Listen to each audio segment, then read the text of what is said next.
हमारा मुद्दा ये है भविष्य के बच्चों पर की जिंदगी को सेव करना। और आज से नहीं है, ये 90 के पहले के दशक से आज तक हर नए आंदोलन में नए तरह के बच्चों के जिंदगी को खिलवाड़ करने वाले दलाल टाइप के कुछ लोग आ जाते हैं, जिसका एग्जामिनेशन से कोई मतलब नहीं और वो बिक जाते हैं। मैं हमेशा ये बात कहता हूं, कहां चले गए सभी कोचिंग वाले? वही कोचिंग वाले गर्दनी बाग भी जाते थे, वही कोचिंग वाले बीपीएससी चेयरमैन के पास भी जाते। और कुछ सोशल मीडिया के लोगों ने तो बीपीएससी आंदोलन को खत्म ही कर दिया। टीवी चैनल के एंकरों ने बीपीएससी छात्र के मुद्दों को गौन ही कर दिया। वैनिटी बक्सा डब्बा। मेरा कहना है कि इस आंदोलन को बड़ी साजिश के तहत खत्म करने की कोशिश की गई, जिसमें कोचिंग माफिया नंबर 1, नया सत्याग्रही नंबर 2 और छात्र की दलाली करने वाला, पैसा लेकर के छात्रों को भेजने वाला नंबर 3। कि कल हमें पूरे बिहार में हरे झंडे, नीला झंडा, युवा शक्ति और एआईएमएम, यह 3 पार्टी और हम 3 कर्मवीर, कर्म करने वाले 3 लोग, जिसका राजनीति से कोई औचित्य नहीं। हम लोगों ने संकल्प लिया है कि जब तक पेपर रिकॉर्ड होना बंद नहीं होगा तब तक हम लोग सदन भी नहीं चलने देंगे और सर्वोच्च न्यायालय तक भी जाएंगे। कोई यादव या चंद्रशेखर रावत या ओबीसी या हमारे साथियों का नाम आगे नहीं ला। हमारा मुद्दा ये है भविष्य के बच्चों पर की जिंदगी को सेव करना। और आज से नहीं है, ये 90 के पहले के दशक से आज तक जिन लोगों को कभी किसी बच्चों के भविष्य की चिंता या आंदोलन नहीं थे,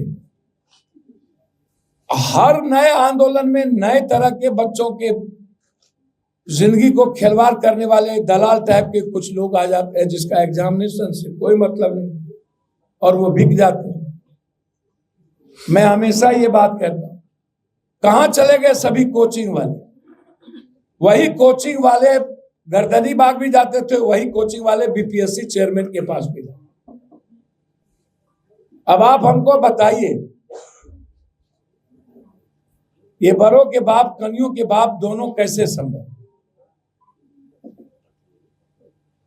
बीपीएससी वाले भी उन्हीं लोगों को बुलाते थे और उन्हीं से सहमति लेते थे, और गर्दनी बाग में भी वही लोग जाके नाटक करते थे। और जो नए सत्याग्रही बने, मुझे तो आश्चर्य होता है कभी कभी इस बात को लेकर के। जनाब, आप लोग सुनिएगा तो आश्चर्य होगा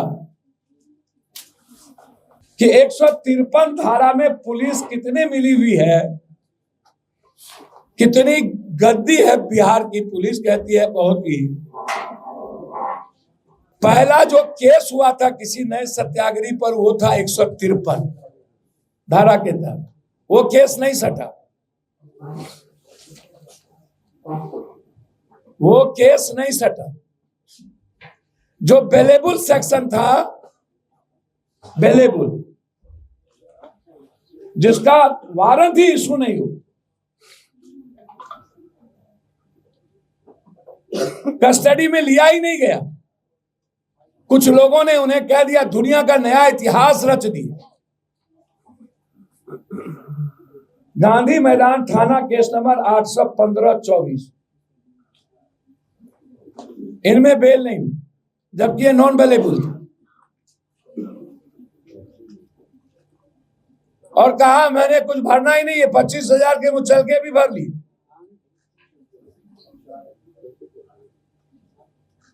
और सब कुछ ठीक, गाड़ी से भी हम अस्पताल जा सकते थे, लेकिन एम्बुलेंस से चल दी।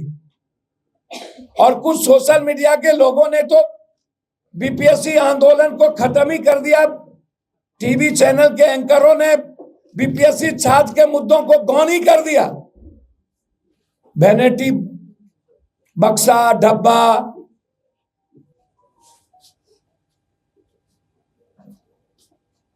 मेरा कहना है कि इस आंदोलन को बड़ी साजिश के तहत खत्म करने की कोशिश की गई, जिसमें कोचिंग माफिया नंबर 1, नया सत्याग्रही नंबर 2 और छात्र की दलाली करने वाला, पैसा लेकर के छात्रों को बेचने वाला नंबर 3।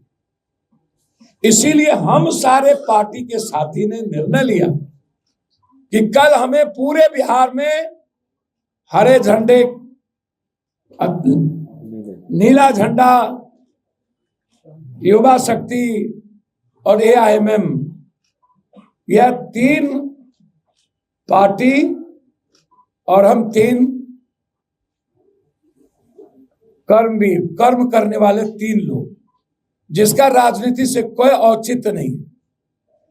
हम लोगों ने संकल्प लिया है कि जब तक पेपर लीक होना बंद नहीं होगा तब तक हम लोग सदन भी नहीं चलने देंगे और सर्वोच्च न्यायालय तक भी जाएंगे। 4 लाख बच्चों के भविष्य को खत्म नहीं होने देंगे। हर परिस्थितियों में इस लड़ाई को हम लोग, बच्चों की लड़ाई, भविष्य की लड़ाई, बच्चों की जिंदगी की सुरक्षा और उस खुशियों के लिए लड़ाई। हमने सबसे अपील किया, विशेष तौर पर कांग्रेस से हम अपील जरूर करेंगे और वामपंथ पार्टी से, कि जब आंदोलन एक ही है तो आप लोगों को सहयोग बच्चों के हित में करें। हम आप लोगों के सहयोग के साथ, जैसे हम चंद्रशेखर रावत जी और AIMM के साथ खड़े हैं, हो गए। हमने कहा आप लोग आगे बढ़िए। इसीलिए हम कांग्रेस से भी अपील कर रहे हैं तो हम लोगों के कल बंद में आए और उसके बाद अगली रणनीति बनाएंगे कि क्या हम लोगों को इस बड़े छात्र और युवाओं के भविष्य को लेकर के सभी जिला मुख्यालय में एक बड़ी सभा, जिसमें चंद्रशेखर जी भी रहेंगे, कुछ जगहों पर AIMM के साथी भी रहेंगे, और हम लोग यहां से लेकर के दिल्ली तक, यूपी तक से लेकर दिल्ली तक सभा करेंगे। अंत में मेरा एक आग्रह है, जो लोग बीजेपी से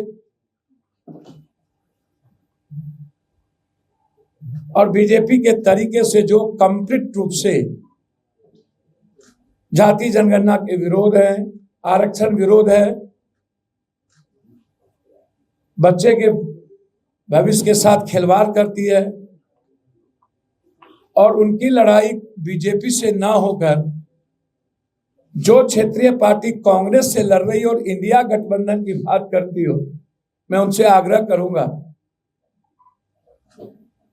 कि यदि इसी तरह आप बिहार के भविष्य और दिल्ली की भविष्य को खत्म करने की तैयारी और बीजेपी को मजबूत करने की तैयारी करेंगे